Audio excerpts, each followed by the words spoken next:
Comenzó a trabajar en el Departamento de Salvamento Arqueológico del Instituto Nacional de Antropología e Historia en el Centro INAH en diferentes proyectos. En 1980 fue designado delegado del INAH en Campeche y luego fungió como subdirector del Centro Regional de Yucatán. 5 años después fue director del proyecto SNA en colaboración con ACNUR y la ONU, a fin de integrar a los refugiados guatemaltecos. En 1989 colaboró en el proyecto Izamal, del cual fue director y luego codirector. En 2001 también ejerció como director del INAH en Yucatán. Es especialista en estudios acerca de la historia urbana de Mérida, especialmente durante la época colonial, así como otras poblaciones de la península como Tecash, Valladolid, Campeche e Izamal. Bienvenido, doctor.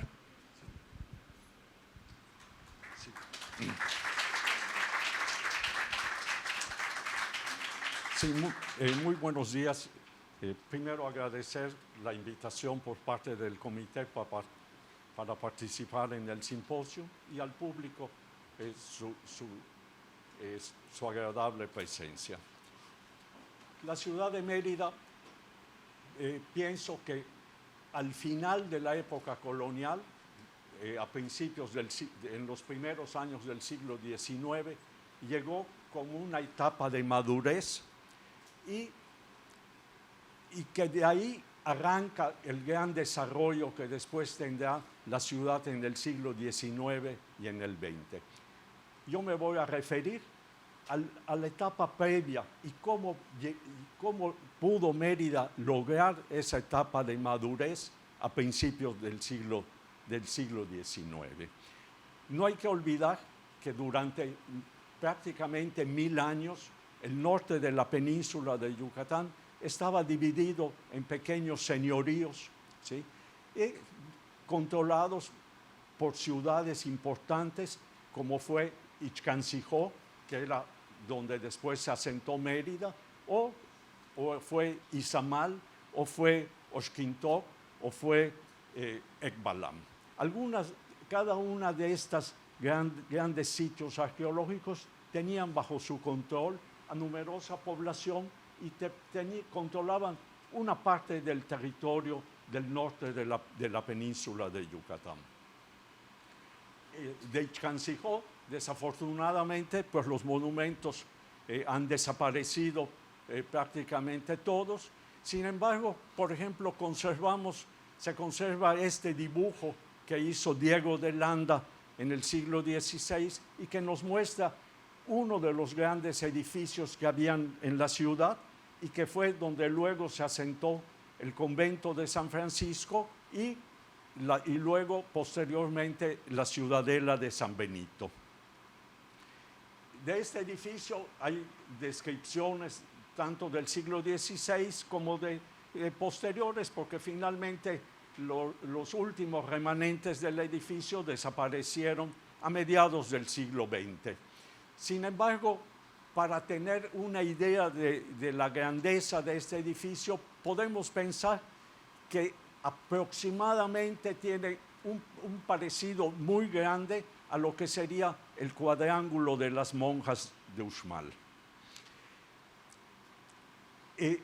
Del conjunto del territorio que controlaba la ciudad de Mérida, también habían otros, o Ixcancijó, tenemos también Sivichaltún, que seguramente también era parte de este territorio controlado por Ixcancijó. Vecino a este sitio de Ixcancijó, por el oriente tenemos a Izamal, ¿sí? Y ahí afortunadamente los edificios se conservan.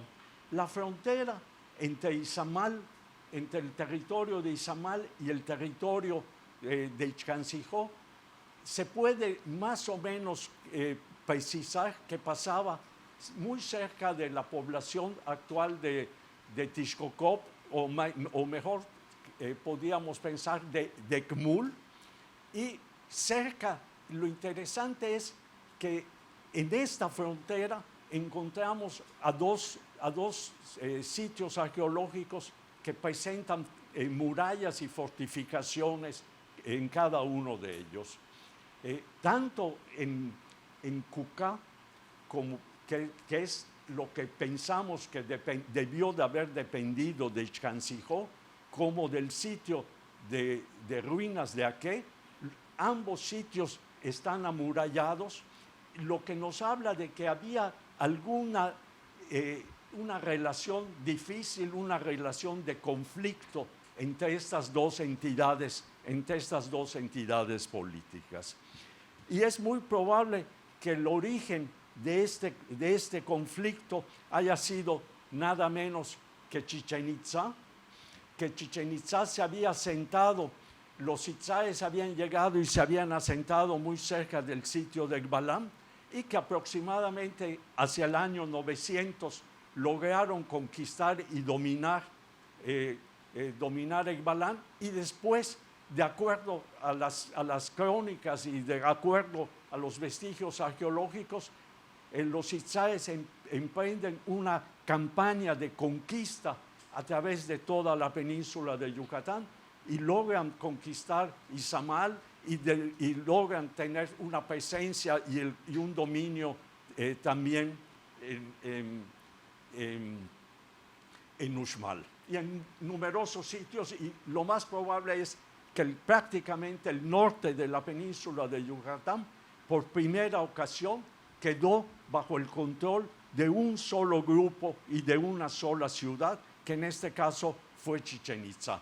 Chichén Itzá logra tener este control por varios cientos de años, y gran parte de su poderío los hizo que pudieran llegar y tener contactos y establecer rutas comerciales que ya existían, pero seguramente fueron reforzadas, y sabemos que al menos Chichén Itzá contaba con dos importantes puertos, uno ubicado en las costas del Golfo de México y otro en la Bahía de la Ascensión, con lo cual podía enviar los productos que distinguieron a la península de Yucatán durante cientos de años, que fueron los textiles y otros derivados del algodón, y también la sal, y también en menor cantidad numerosos productos más, pero principalmente la sal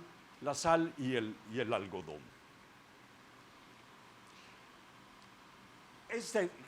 Posteriormente a Chichén Itzá, cuando cae Chichén Itzá, Mayapán logra mantener la hegemonía y logra el control, pero a mediados del siglo XV, un poco antes de la conquista española, hay una rebelión y Mayapán es destruida, y la península nuevamente se vuelve a fragmentar. Sí.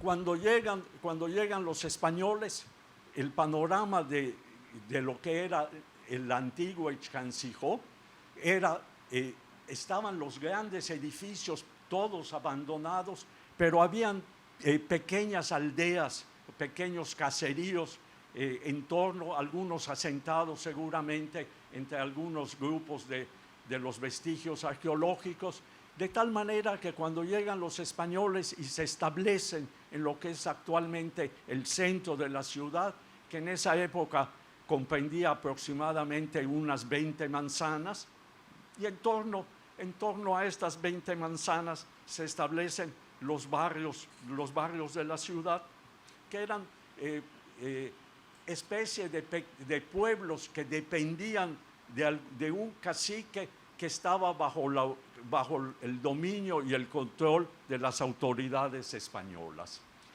Para señalar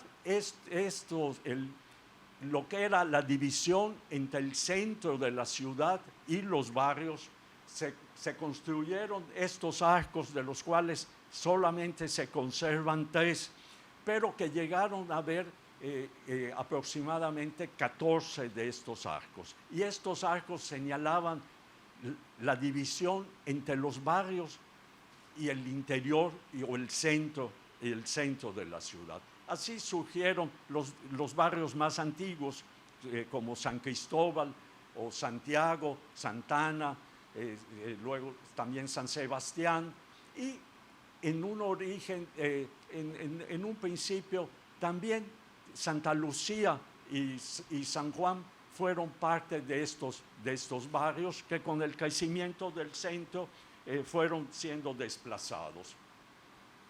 Lo interesante es que las descripciones que hay, por ejemplo, de principios del siglo XIX, nos muestran la gran diferencia que había en cuanto a la construcción y el patrón de asentamiento que existía en el centro de la ciudad y los barrios. Y la descripción que nos hacen de los barrios realmente es sumamente atractiva. Nos dice que las calles estaban formadas, todas las casas eran con grandes solares.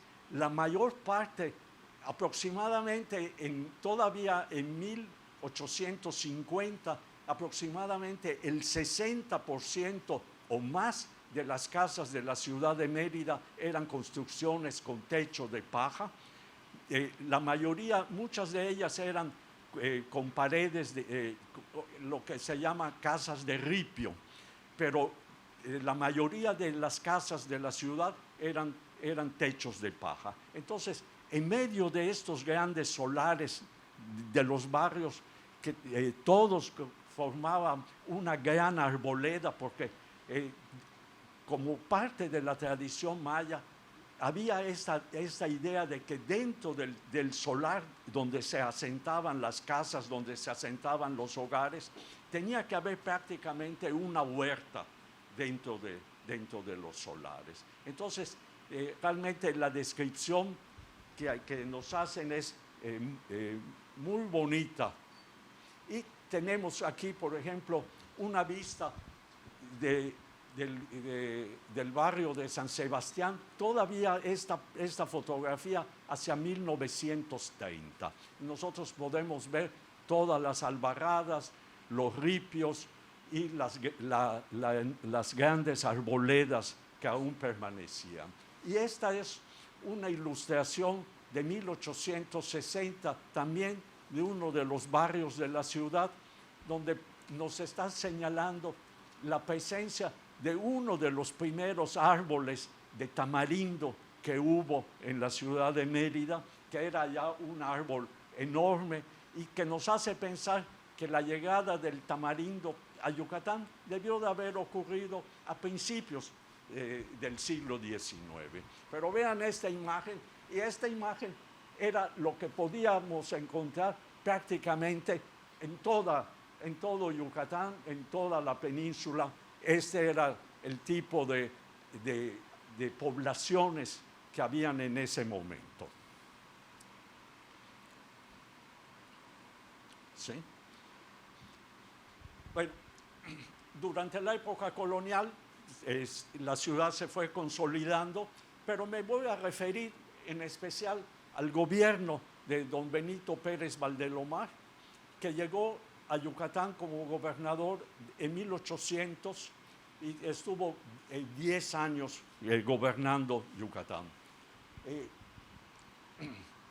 Benito Pérez, yo creo que fue uno de los gobernadores que más huella han dejado en Yucatán, no solamente por la capacidad de trabajo que tuvo, un hombre, se ve que fue un hombre extremadamente trabajador, un hombre muy dedicado, muy comprometido con su trabajo y que dejó y que hizo que Yucatán pudiera en el siglo XIX ir avanzando en muchos aspectos. ¿Sí? En 1810 lo nombran virrey de Colombia, o la Nueva Granada como se llamaba en esa época, y abandona Yucatán después de 10 años de haber gobernado. Sí. Una parte importante de la labor de Benito Pérez fue el poder conjuntar y el poder aglutinar en torno de él a numerosas personas, ¿sí? Personas entre políticos, militares, por ejemplo, políticos como Anastasio Lara o Pablo Moreno Triay, que es uno de los personajes más influyentes y carismáticos o José Francisco Bates, ¿no? Entre los políticos, o entre los militares a Juan José de Gálvez o José Carreño, fueron parte del grupo del que se rodeó Benito Pérez, ¿sí? Y esta es una visión, una vista que tenemos de lo que es la antigua ciudadela de San Benito, y donde se asentaba, ahí podemos ver aquí los restos de lo que había sido el antiguo convento de San Francisco, ¿sí? Dentro del grupo de comerciantes y hacendados, Benito Pérez sobre todo se rodeó de dos personajes, tanto de Joaquín Quijano como de Pedro José de Guzmán, que eran los dueños. Este es el elefante, que el elefante fue en su momento, a principios del siglo XIX, era la empresa industrial y comercial más importante que había en Yucatán. No solamente había una tienda muy bien surtida ahí, y en esto, además, aprovechando que era la salida hacia Izamal y hacia otras poblaciones como Valladolid, sino que en la parte de atrás había toda una empresa industrial donde había una fábrica, una destilería, había fábrica de jabón, había fábrica de extracto de palo de tinte, ¿sí? Y también se rodeó de otros comerciantes importantes como Miguel Bolio o Vicente Calero, ¿sí? Sí. Pero una de las medidas más importantes de Benito Pérez fue habilitar el puerto de Cizal para el comercio. En Yucatán había el problema de que solo el comercio hacia el exterior solo se podía realizar desde Campeche, y eso dificultaba muchísimo para toda la población en torno a Mérida o en torno a poblaciones como Motul o Valladolid, el que tuvieran que traer los productos desde Campeche. Eso le acarreó a Benito Pérez una enorme enemistad con el grupo de comerciantes y navieros de Campeche, pero él logra a principios del siglo XIX, logra y pide la autorización para que Cizal empiece a poder tener la libertad de comerciar con el exterior. Y para ello contó con el apoyo del arquitecto José del Canto, y a José del Canto le pide que tome las medidas necesarias para que el camino entre Cizal y Mérida pueda ser transitable durante todo el año, y en especial se pueda atravesar la ciénega que había en Cizal sin tener los problemas de la época en que está totalmente inundado aquello. Esta es una vista de Cizal a mediados del siglo XIX, un poco antes de que la aduana se trasladara al puerto de Progreso y que Cizal entrara en franca decadencia, ¿sí?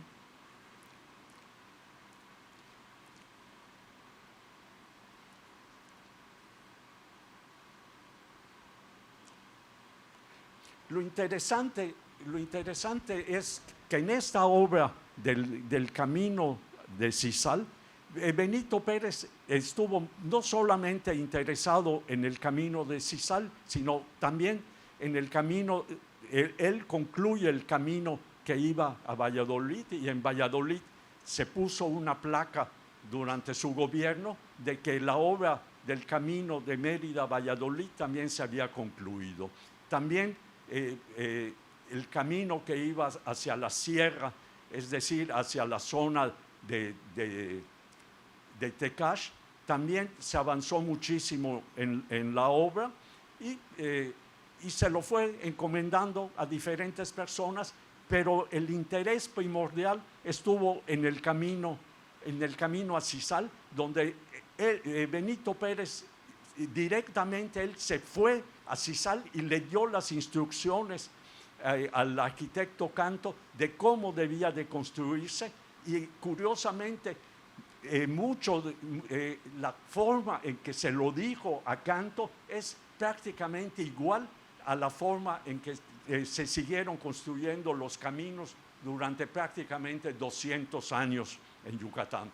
Y le dice: primero tiene usted que poner una capa de piedra bol, encima pone otra capa de piedra más pequeña revuelta con sascap, y finalmente un acabado de sascap, que es prácticamente como se siguió construyendo los caminos en Yucatán durante 200 años.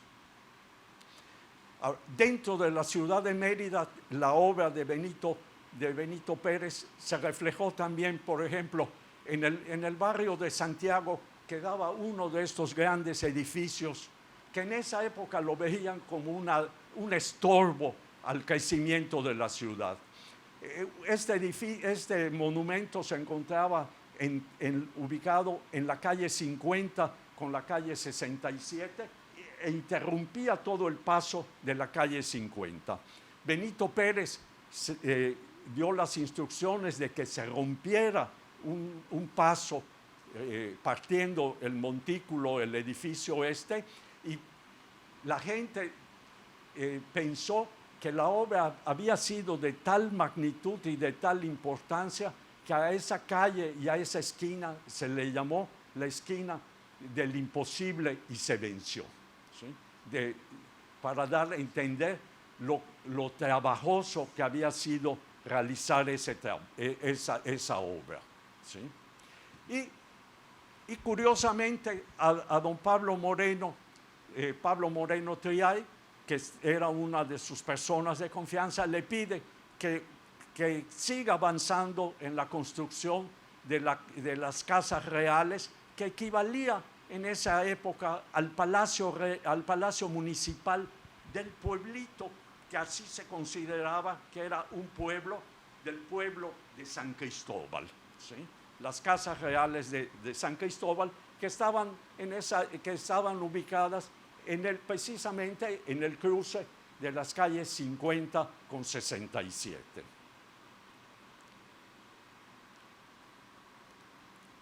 ¿Sí? A otro de los arquitectos que le prestó también una gran confianza y le dio una cantidad de trabajos muy grandes fue al arquitecto Santiago Servián. Santiago Servián era un arquitecto andaluz, originario de Cádiz, que había llegado a Yucatán con la tarea de concluir la iglesia de San Cristóbal, porque la iglesia de San Cristóbal estaba detenida, puesto que no había en ese momento en Yucatán una persona que supiera hacer una cúpula.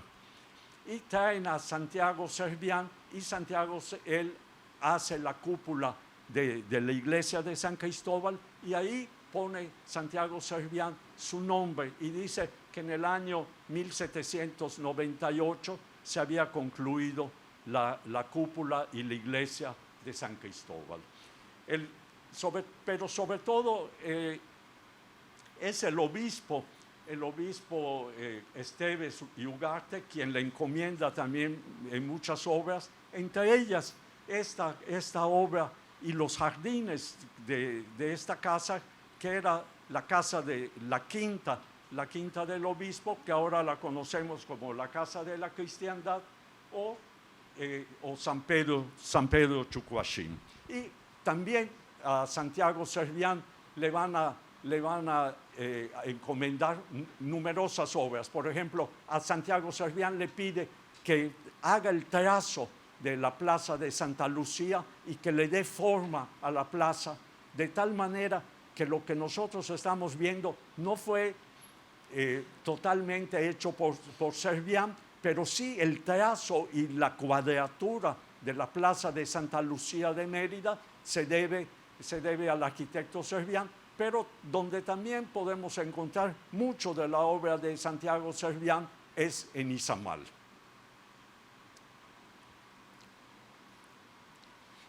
Otra de las obras prioritarias también para don Benito Pérez fue habilitar un pedazo del antiguo colegio de San Javier para coliseo o teatro de la ciudad. Y para ello le pidió también a José del Canto que hiciera la habilitación de este teatro. Y no solamente eso, sino que trajo a una compañía de cómicos, que en esa época lo que se representaba mucho era como tipo de circo, de malabarismo y de baile, y era esta compañía de cómicos que le pide también a Pablo Moreno Triay que por favor que él se haga cargo de la compañía de cómicos que había traído para que se pudiera inaugurar el teatro de la ciudad.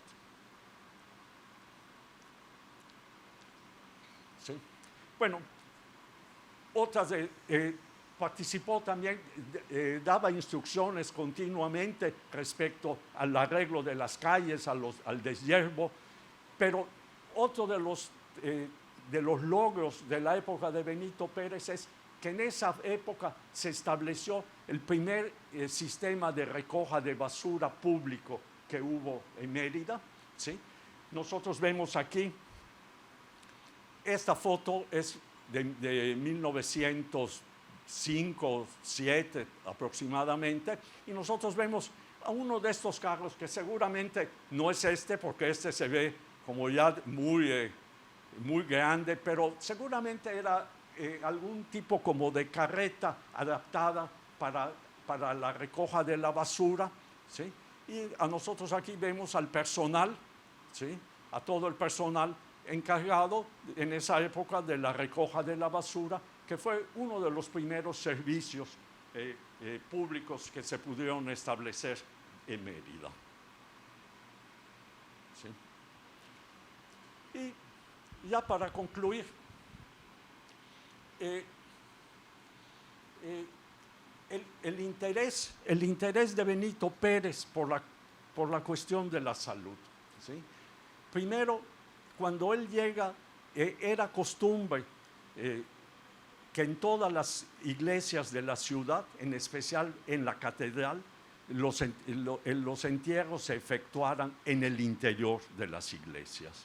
De tal manera que eran continuas las quejas del mal olor que tenía la catedral, ¿sí? Porque entre que tenían que estar abriendo las tumbas y los cuerpos, posiblemente a medio descomponerse. Bueno, el caso es que se logra por primera vez cerrar los cementerios al interior de las iglesias o en los atrios de las iglesias, y se pasaron a un sector de la iglesia del atrio de Santa Lucía, que era muy amplio y era una zona mucho menos densamente habitada, ¿sí? Por otra parte, con una parte de un dinero que había de la iglesia, se construye en Campeche el primer hospital para leprosos, que la lepra en esa época en Yucatán era una enfermedad bastante común, y había la idea de que había que tenerlos totalmente aislados, y se construye este hospital de San Lázaro en las afueras de Campeche, ¿sí? Y otra intervención importante de Benito Pérez es que él logra que venga la primera vacuna, que era un programa que tenía el gobierno español en todos sus dominios, pero él pone todas las facilidades para que llegue la vacuna en contra de la viruela, y se aplica la viruela por primera vez en la ciudad de Mérida en 1808, y ahí arranca este enorme programa después de salud pública, que ojalá que podamos seguirlo manteniendo. Lo interesante es, en el caso de la vacuna, es que la vacuna se tenía que sacar de gente que estuviera infectada con la enfermedad, ¿no? Entonces, vinieron unos niños, vinieron dos en un coche. A cada niño venía en un coche. El coche era una hamaca que venían cargando 4 personas, 4 cargadores. Y entonces, para que los niños no sufrieran, porque el camino realmente a Campeche era bastante dificultoso, entonces trajeron a los niños en estos coches que eran como hamacas que cargaban en andas. Y entonces traen a los niños, viene acompañándolos a ellos el doctor Juan Antonio Frutos, que era uno de los médicos más distinguidos de Campeche, y vienen y hacen el programa de vacunación aquí. Después, como ya no había necesidad o sea, ya los niños ya habían pasado esta etapa de infección, los regresan vía CISAL, y ya luego de ahí el programa de vacunación continuó en Chiapas y en Guatemala. Por último, creo yo que, y por qué decía yo que por qué la ciudad había logrado esa como madurez hacia 1800, en la época de Benito Pérez, hacia 1810. En 1806, el Cabildo de Mérida, por primera ocasión, tiene unas ordenanzas públicas, tiene las ordenanzas de la ciudad. Las ordenanzas de la ciudad es un documento que se considera importante porque es como son las reglas que deben de regir en el ayuntamiento. De tal manera que en las ordenanzas se estipulaba cuál era la función de los alcaldes, de los regidores, de cuál era la función de los del rastro, quién debía de encargarse de los hospitales, de todas las funciones que desempeñaba el Cabildo en ese momento.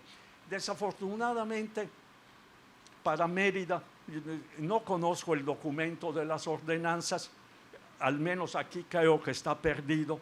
Posiblemente algún día aparezca en el Archivo General de la Nación, pero sí he podido encontrar un capítulo de las ordenanzas que tienen que ver con el médico de la ciudad. Y es interesante poder ver que en este capítulo del médico de la ciudad, que era un médico que pagaba la ciudad para la atención de la gente de escasos recursos, ¿sí? Y todo lo que tenía, todas las reglamentaciones que por ejemplo, si él atendía a un enfermo donde hubiera habido un acto de violencia, él tenía que reportar ese acto de violencia ante el Cabildo, y así va estipulando todas las funciones del médico de la ciudad. Creo yo que con estas ordenanzas de la ciudad es por primera ocasión que entonces el Cabildo ya tiene como muy claro las funciones y todos los deberes que tienen que cumplir cada uno de los funcionarios. Pues es todo lo que tengo por el momento, y les agradezco su atención.